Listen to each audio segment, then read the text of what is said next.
ये है talks news network और आप देख रहे हैं पॉलिटॉक्स, राजनीति का कच्चा चिट्ठा। नोटबंदी हिंदुस्तान के गरीब, किसान, मजदूर और छोटे दुकानदार पर आक्रमण था। नोटबंदी हिंदुस्तान की असंगठित अर्थव्यवस्था पर आक्रमण था। 8 नवंबर 8 बजे 2016 प्रधानमंत्री जी ने नोटबंदी का निर्णय लिया। 500 रुपए, 1000 रुपए का नोट रद्दी कर दिया।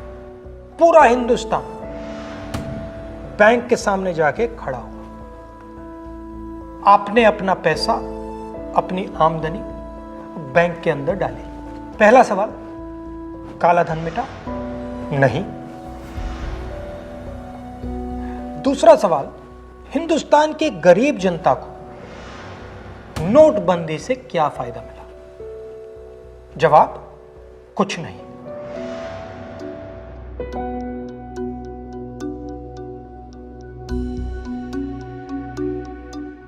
तो फायदा किसको मिला?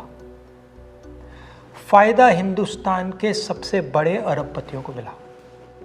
कैसे? आपका जो पैसा था, आपके जेब में से, आपके घरों में से निकालकर उसका प्रयोग सरकार ने इन लोगों का कर्जा माफ करने के लिए किया।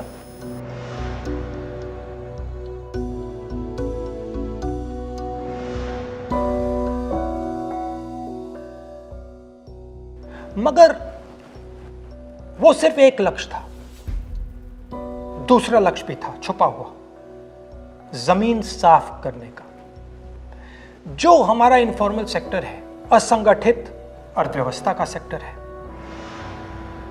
वो कैश पे चलता है। छोटा दुकानदार हो, किसान हो, मजदूर हो, वो कैश से काम करता है।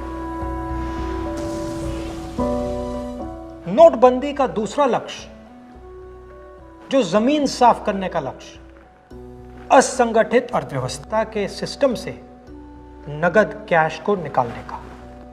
प्रधानमंत्री ने स्वयं कहा कि वो कैशलेस इंडिया चाहते हैं, कैशलेस हिंदुस्तान चाहते हैं। अगर कैशलेस हिंदुस्तान होगा तो असंगठित अर्थव्यवस्था तो खत्म हो जाएगी।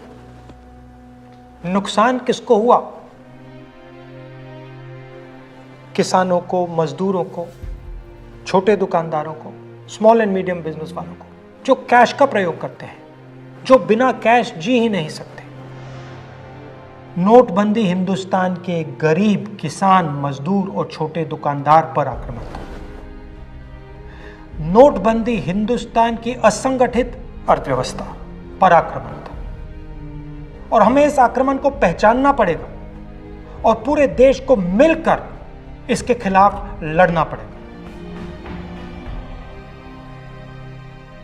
ये है टॉक्स न्यूज नेटवर्क और आप देख रहे हैं पॉलिटॉक्स, राजनीति का कच्चा चिट्ठा।